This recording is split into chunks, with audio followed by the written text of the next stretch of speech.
mean, it's this monstrosity. I wanted to walk in it. Because it just dwarfs the building. It's so big. It's huge. We couldn't believe the size of it. It really is a huge antenna, and to look at it, you're like, who thought of this? How did they ever think of something like this? If you look at the way it's built, is that there are 3 concentric rings, there's a building in the middle, and you have these big towers. It looks like a big cage. Well, what could you conceivably put in a cage that large? Well, elephants. So it looked like a cage, and that was the biggest land animal they could think that you would put in such a cage. So that's where the elephant cage came from. The first time I saw the elephant cage, it's very impressive. It's almost breathtaking. Now with AMOC, it's kind of neat because some of the other ones that I've seen, they were a little further away from the actual operations building, but at AMOC, you're right on top of the elephant cage. So I found that to be really neat, where I'm like, oh my God, we're sitting in a classroom on the 2nd floor, and it's like right out your window, and you're looking, you're like, we're right on top of this thing. I think it's just something that it's hard to describe until you see it, that you can believe the size of it, and then knowing like, okay, I'm interfacing with that to do my mission.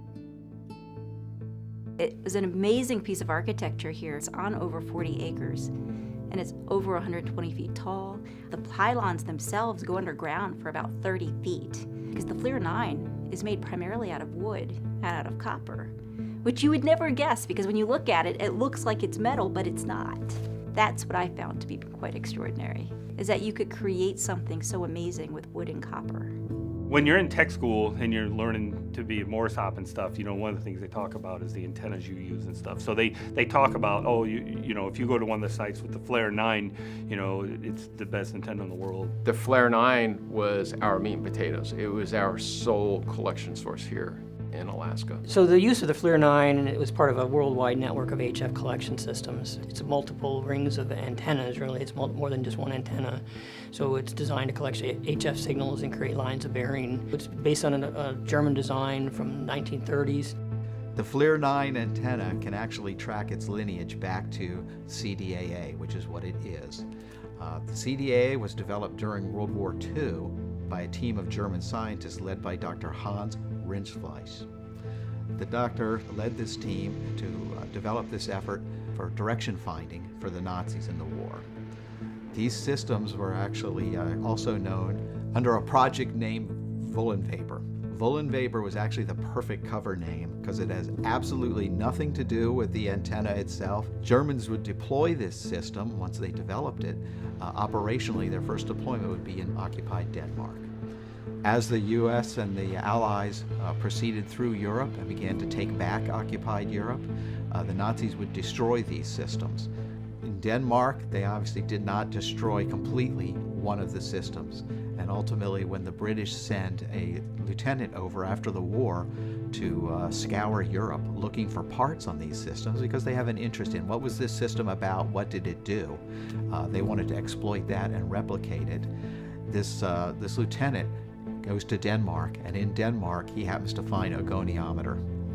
Goniometer being the heart, literally and figuratively, of the CDAA system. So the British share the goniometer with the US, and come 1956, we're at the building up of the Cold War with the Soviet Union. A lot of concern about nuclear attack, nuclear surprise attack from bombers, from submarines. So the US decides they're going to take the goniometer and do their own work, our own work with it, and try to develop our own system.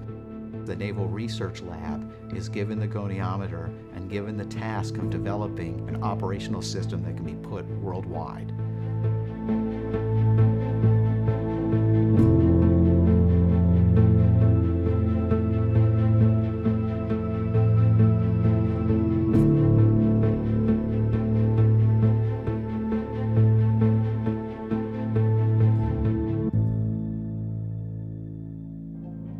So when they built the original FLIR 9 family, they deployed those in the early 60s. At the time they built these, HF was the primary means of military communications. In other words, you didn't have satellites much, didn't have cell phones.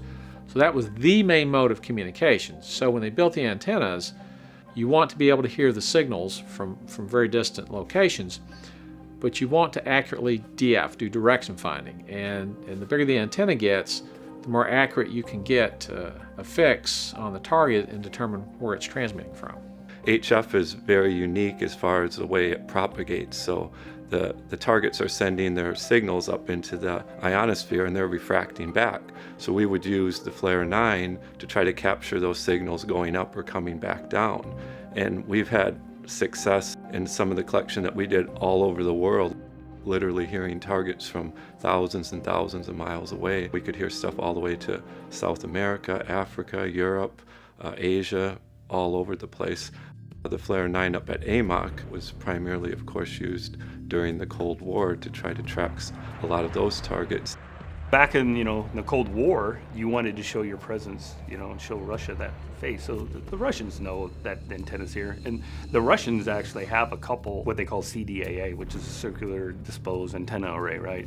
So it's basically the same as the Flare 9. So they know what it does. They know the capabilities of it. So the fact that they knew it was here and what the capabilities of the antenna are, made that presence known to them that we're listening to you. We were tracking the Russian radar stations. They would send in Morse code, and they actually still do this. They're called Russian air defense nets. So these radars would track aircraft as they came into their area of responsibility, and then they would pass Morse code, and we would use that Flare 9 in a receiver to be able to capture that data as that HF energy was being sent up into the ionosphere. We would collect the Russian air defense, and it would be Morse, and it would be going sometimes up to 2-3 characters a second. So you really had to concentrate hard. It almost became, well, it was a second language. You never forget it. So I still know Morse code to this day. I came in the military in 1986, and they told me, what are you going into Morse for? They're going away with that, and it's still alive and kicking, so.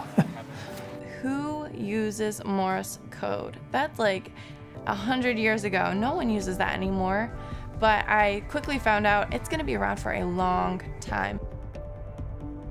That's like any technology today. Like, for instance, kids that aren't taught penmanship.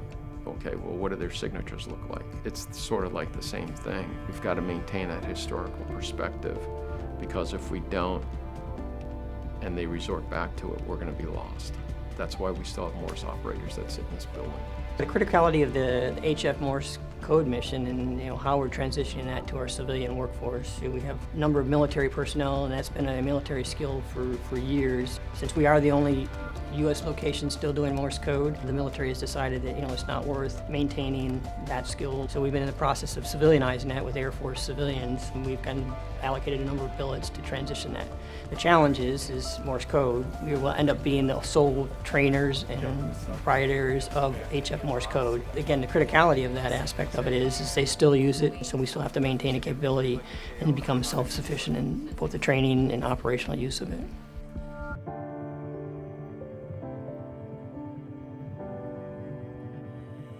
The only type of collection we really had was from airborne reconnaissance aircraft like EP-3s and RC-135s, the U-2 as well as the SR-71. So that was our first objective, was tactical reporting on those aircraft. They would go in and see how far they could get in or close to Russia and what type of reaction or the USSR would have to our aircraft being in these certain areas as we were trying to monitor their activities. Well, when they would scramble MiGs or other types of fighters, these radar stations would track that, and within the air defense there would be codes that we were able to break to know what those radar stations were saying, and if those MiG fighters got close enough to our aircraft, we would report back to our aircraft and say, hey, you got MiGs within 30 nautical miles of you and they're off to the north. So we would sit and track these things for hours and hours and days, so you would kind of go home and you'd just be mentally exhausted from copying Morse code for almost 8 straight hours some days. It was literally when it was busy and there was exercises going on where you had to kind of unplug your headsets and somebody else plugged in their headset so you could go to the bathroom and then come back and start copying again. I remember sitting down that night and the target started going. The next thing I know, somebody's tapping me on the shoulder and it's like, hey, it's time to go home. And you didn't want to go home. Here you are, like a 20-some-year-old person, never being out of the United States before, and you're sitting out here tracking these MiGs. It was very, very exhilarating and exciting.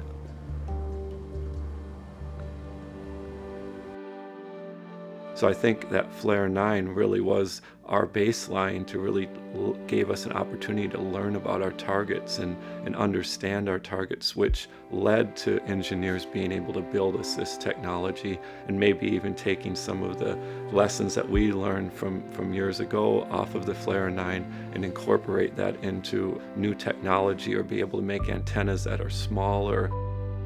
The one here at Elmendorf, the reason it's probably the last one in existence is the maintenance on it was better than just about any other site. So our Flare 9 people here did a fantastic job of upkeeping it. It's also easier because it's on U.S. soil, so that made a big difference too. We've seen kind of all this unfold over the last 15 or 20 years, and now we're at a point where the operators that work for me now sit on what looks like almost like a PC, and then the computer kind of does the rest of it. Definitely sad to see the Flare 9 go away, but it was sad to see some of these other things go away too, because I think it gave the worker or the operator a more sense of what they were doing, and it was more work, I guess you could say, like you were doing this work instead of the computer doing this work. So I've been trying to really, and my team, try to really get out of that there's much, for the operators, that it's not a green and red light scenario. That is part of it, but what does it mean when that green light is on? What's going on when that green light is processing data? So just trying to teach them what is going on behind the scenes.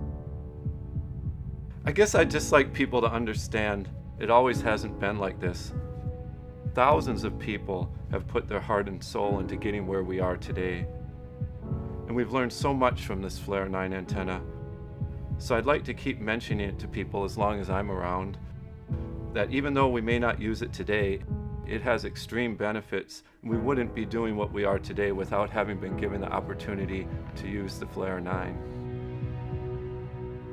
Here at the AMOC, even without the Flare 9, without the elephant cage, we're going to continue doing our absolute best when it comes to strategic aviation. We'll continue to excel, we'll continue to look for new technology, we'll continue to find other ways to collect the data we need to ensure that we always protect the homeland.